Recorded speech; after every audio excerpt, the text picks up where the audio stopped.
Cumin Alia. Alia. Alia মাদ্রাসা লেখাপড়া করেছি ঢাকা আলিয়া থেকে। ঢাকা আলিয়া থেকে পড়াশোনা করেছেন? হ্যাঁ, কি পর্যন্ত? আমি অনার্স শেষ করছি। এখন কি করেন ভাই? হ্যাঁ, এখন কি করেন?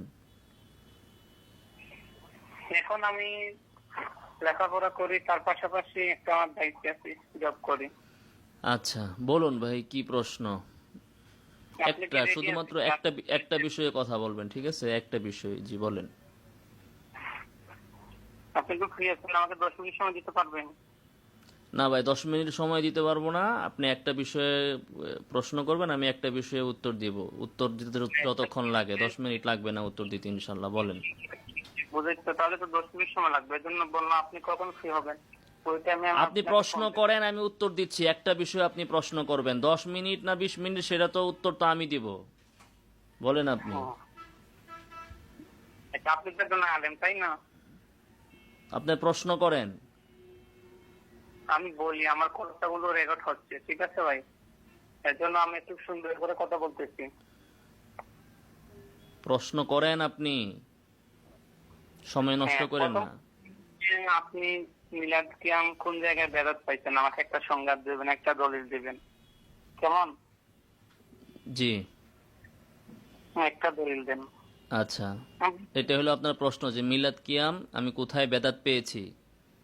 হ্যাঁ, আচ্ছা, মাগরিবের নামাজ 4 রাকাত না, এটা আপনি একটা দলিল দেন যে মাগরিবের নামাজ 4 রাকাত পড়া যাবে না।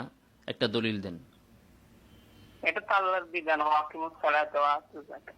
তাকিমুস সালাত, নামাজ পড়তে কইছে, মাগরিবের নামাজ 4 রাকাত পড়া যাবে না, এটা কোথায় আছে? ফজরের নামাজ, ফজরের নামাজ 3 রাকাত পড়া যাবে না, এটা কোথায় আছে? এটা তো কোরআন শরীফের মধ্যে দলিল আছে। কোরআনের কোন জায়গায় আছে? কোরআনের কোন জায়গায় আছে যে ফজরের নামাজ 4 রাকাত পড়া যাবে না, মাগরিবের নামাজ 4 রাকাত পড়া যাবে না? কোরআনের কোন জায়গায় আছে? আপনি তো বলেন আকিমুস সালাহ, আপনি না আলেম মানুষ, তা আকিমুস সালাহর ভিতরে কি রাকাতের কথা আছে নাকি? না, আমি দেখতেছি আপনি এই বিষয়ে কথা বলতেছেন, এগুলা বেড়াত। আমি তো আপনাকে প্রশ্ন করতেছি, আপনি উত্তর দিবেন, আপনি তাই প্রশ্ন না? করেছেন, আমি যে প্রশ্ন করেছি সেই প্রশ্নের ভিতরে আপনার প্রশ্নের উত্তর আছে। অনেক প্রশ্নের উত্তর প্রশ্নের মাধ্যমেই সমাধান হয়ে যায়। অনেক প্রশ্নের উত্তরে প্রশ্ন করতে হয়। আপনি যে আমাকে বলেছেন যে মিলাদ বেদাত এটা কোথায় আছে, তো আপনি বলেন মাগরিবের নামাজ যে 4 রাকাত পড়া যাবে না, এটা কোথায় আছে? বা আপনি একজন কোথায় আলেম, আছে হ্যাঁ, বলেন। লেখাপড়ায় বেশি, আপনি আমার চেয়ে বেশি জানেন। আমি দেখতেছি আপনি তো 2 দিন পর পর বা প্রতিনিয়ত আপনি এই বেদাত এগুলা বলে যাচ্ছেন। আহ, মানে বেদাত দিয়ে আপনি আপনি বলে আবার যাচ্ছেন। প্রশ্নের উত্তর দেন। আপনি অন্য প্রসঙ্গে চলে যাচ্ছেন কেন? প্রতিনিয়ত আমি বলে যাচ্ছি, আমি প্রতি সেকেন্ডে বলতে পারলে প্রতি সেকেন্ডেই বলতাম, ব্যস্ততার কারণে তো পারি না। প্রত্যেক সেকেন্ডে হ্যাঁ, আমি হ্যাঁ, বেদাতকে বেদাত বলবো, তাতে আপনার সমস্যা কি ভাই? চোরকে চোর আমার তো বলবো, বাটপারকে বাটপার বলবো, বেদাতকে বেদাত বেদাত বলবো, তো আপনি বেদাতকে কেন বেদাত বলেন না? আপনার কি স্বার্থ? আপনাদের আপনি কি স্বার্থ যে আপনি বেদাতকে বেদাত বলেন না? এবার আমার প্রশ্নের উত্তরটা আপনি দেন। আমার প্রশ্নের আপনাকে উত্তরটা দেন, না দিলে এবার আপনি আমার থেকে আবার উত্তর শুনেন। এবার আমার থেকে উত্তরটা আপনি শুনেন।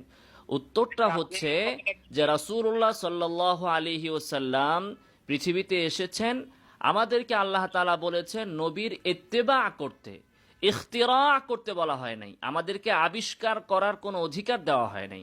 আমাদেরকে বলা হয়েছে নবীর ইত্তেবা করতে। এজন্য ইবনু মাসুদ বলেছেন, ইত্তাবিউ ওয়ালা তাবতাদিউ ফাকাদ কুফিতুম।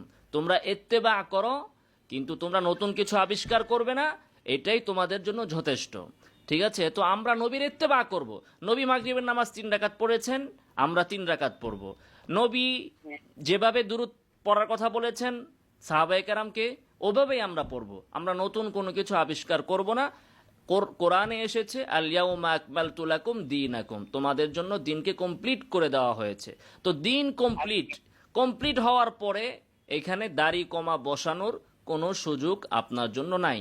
একজন লেখক যখন একটা বই লেখে, তার বইটা কমপ্লিট করার পরেও আপনি সেখানে এক শব্দ বাড়াইতে পারেন না। তো আল্লাহ তাআলা বলতেছেন আমার দিন কমপ্লিট। শারাআ আল্লাহ তাআলা বলেছেন আমলাহুম শুরাকা ওয়া শারাউ লাহুম মিনাদ-দীন মা লাম ইয়াযাম বিহিল্লাহ। আল্লাহর রাসূল তো এভাবে মিল্লাত পড়েন নাই, তাহলে আপনাদেরকে এই মিল্লাত কে শিখালো? যে শিখিয়েছে আপনি কি তাকে শারিয়া বানিয়েছেন, ইলাহ বানিয়েছেন, শরীয়ত প্রণেতা বানিয়েছেন, আল্লাহর সাথে শরীক করাচ্ছেন তাকে? আশা করি আপনার উত্তর হয়েছে। অনুসরণ করেন তাই না? বুঝি না আপনার কথা, আবার স্পষ্ট করে বলেন। আর একটা প্রশ্ন, একটা প্রশ্ন শুনেন, একটা প্রশ্ন তো আপনি করলেন, উত্তর তো দিলাম, এখন আপনি এখান থেকে কতটুকু গ্রহণ করলেন? কি ফায়দা হইলো আপনার প্রশ্নটা করার পরে? নাকি আপনি প্রশ্ন করছেন, আমি উত্তর দিলাম, আপনি আবার মিল্লা দিয়ে পড়বেন, তা আমার উত্তর দিয়ে কি লাভ? হয়তো আপনি আমাকে বুঝান যে আপনি মিলাদ কিয়াম কোথায় পাইছেন। এতক্ষণ তো আমাকে জিজ্ঞেস করলেন যে মিলাদ কিয়াম বেদাত কোথায় পাইছি, এবার আপনি বলেন মিলাদ কিয়াম আপনি কোথায় পাইছেন? কোন সাহাবী কি দাঁড়িয়ে দুরূদ পড়ছে, দুরূদ পড়াকে আদব মনে করছে, সওয়াব মনে করছে? সাহাবী করেছেন, এই বিশ্ব ইস্তেমা কোন সাহাবী করেছেন, কোন নবী করেছেন, এরকম কোন সাহাবী করেছেন, এরকম একটা দলিল দেন যে আপনারা এই বিশ্ব ইস্তেমা কই পাইছেন। আপনাকে যে আচ্ছা বিশ্ব ইস্তেমার দলিল লাগবে আপনার? ومجتمع قوم في بيت من بيوت الله يتلون كتاب الله ويتدارسونه بينهم إلا نزلت عليهم السكينة وغشيتهم الرحمة وحفتهم الملائكة وذكرهم الله في من عنده। এর ভিতরে আছে আপনার দলিল। উনি ওনার দলের লোককে বলেছেন আপনারা মিলাদ কায়েম করেন, সেটা বেদাত নয়, তিনি ওটা বলেছেন। বুঝি নাই কি বলেন আপনি? আপনার কথা তো আমি যখন কথা বলি তখনও আপনি কথা বলেন, যখন থামি তখন আবার আপনার কথা আমি বুঝি না। বিশ্ব ইস্তেমার দলিল চাইছেন, দলিল তো দিলাম, এখন কি বুঝলেন দলিল থেকে বলেন? দলিলের উপর আপনার কোনো ইশকাল আছে? কোন সাহাবী করেছেন? ওয়ামাজতামা, এইটার ভিতরেই তো আছে, ওয়ামাজতামা কওমুন ফি বাইতিম মিন বুয়ুতিল্লাহ ইয়াতলুনা কিতাবাল্লাহ ওয়া ইয়াতাদারাসুনাহু বাইনাহুম ইল্লা নাযালাত আলাইহিমুস সাকিনাহ। ওয়ামাজতামা, ইজতামা এই শব্দের মাজদার কি বলেন তো? ইজতামার মাজদার কি বলেন? আরে এটা মাজদার কোন মিয়া? ওয়াহিদ মুজাক্কার গায়েব আপনাকে কে বলতে বলছে? সিগা বলেন কেন? মাজদার বলেন। ইজতামার মাজদার কি? ইজতামার মাজদার কি বলেন? ইজতামা এর মাজদার বলেন। আল ইস্তিমাউ, আল ইজতিমা, ইজতিমা, তাহলে ইজতিমা আছে না নাই? আছে, সেটা তো আপনি দলিল বানান হবে না। হ্যাঁ, আর আপনি মিলাদ কিয়াম মানতেছেন না কেন? আপনার যে আশরাফ আলী মিল্লাত কিয়াম থেকে ইজতেমায় যান, ইজতেমায় থেকে আবার মিল্লাত কিয়ামে যান, একটাতে থাকেন। তা এখন দলিল একটা দে, এটাকে আপনার কি ফায়দা হয়েছে সেটা বলেন। তাহলে ইজতেমা কি করা যাবে কি যাবে না কি বুঝলেন? এই দলিল খণ্ডন করেন, এখন অমাজতামা কম দলিল খণ্ডন করেন, পরে আবার ইজতেমা মিলাদ কিয়ামে যান। আপনি একটা জবাব দিলে এই জবাবটা খণ্ডনও করতে পারেন না, আরেকটার ভিতরে যান, ওনতে আবার দৌড় মারেন, এই গাথা থেকে ওই গাথায় ঘুরলে হবে ভাই? করেছেন এবং আপনাদের দলের লোকদেরকে বলেছেন ওরা মিলাদ কায়েম করতে, এটা বেদাত নয়, এটা মুস্তাহাব। আপনি মনে হয় তুতা পাখির মতো কিছু কথা লেখা নিয়ে আইছেন, এরই খালি বারবার আমারে বলতেছেন।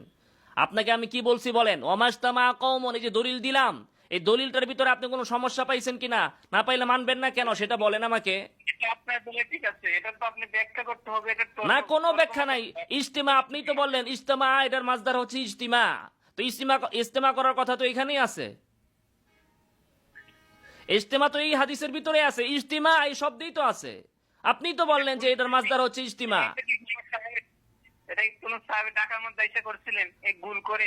তো সাহাব এই তো এই যে হ্যাঁ, এখন তাহলে অভিযুক্ত করবেন, ঠিক আছে দাঁড়ান, ঠিক আছে। আপনি বলতেছেন যে সাহাবায়ে কেরাম ঢাকার ভিতরে এসে করছিল কিনা? ভাই তখন কি ঢাকা শহর ছিল নাকি?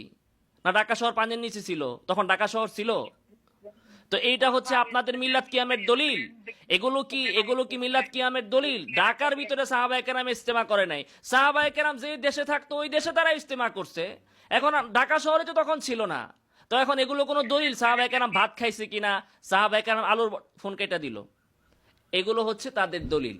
যে সাহাবায়ে কেরাম আলুর ভর্তা খাইছে কিনা, ডাইল ভর্তা খাইছে কিনা, সাহাবায়ে কেরাম এই আমরা যেমন এখন কি খাই, পরোটা বানায় খাই, এইভাবে নান রুটি খাই, তন্দুর রুটি খাই, এগুলো খাইছে কিনা, এগুলো হচ্ছে তাদের দলিল। সাহাবায়ে কেরাম তারা যে দেশে থাকতেন সেই দেশে দিন প্রচার যেভাবে করার সেভাবে করেছেন। বর্তমান যুগে আপনি মাহফিল করতেছেন, ইজতেমা করতেছেন, যদি এগুলোর ভিতরে শরঈ কোনো সমস্যা না থাকে, হ্যাঁ যদি কেউ মনে করে বিশ্ব ইজতেমা এটা হজের মতো, অবশ্যই সেটা বেদাত এবং গর্হিত কাজ। এগুলোর গর্হিত কাজ বাদ দিয়ে দিন প্রচারের জন্য ইজতেমা, শুধু যে বিশ্ব ইজতেমা সেটাই না, আরো অন্যরা অনেকভাবে ইজতেমা করে, সালাফিরা ইজতেমা করে, তারপরে চট্টগ্রামের বিভিন্ন বেদাতি পীরেরাও ইজতেমা করে। তো ইজতেমা, যদি ইজতেমার ভিতরে ভালো জিনিসের শিক্ষা দেওয়া হয় অবশ্যই সেটা ভালো, খারাপ জিনিসের শিক্ষা হলে অবশ্যই সেটা বর্জনীয়। কিন্তু এই ইজতেমা কোথায় করা হইলো, ঢাকায় করা হইলো কেন, এগুলো তো অবান্তর প্রশ্ন, এগুলো হচ্ছে মূর্খদের প্রশ্ন। তো এই হচ্ছে এই আলেম বলে ঢাকা আলিয়াতে পড়েছে, কি পড়ছে, কেমনে পড়ছে।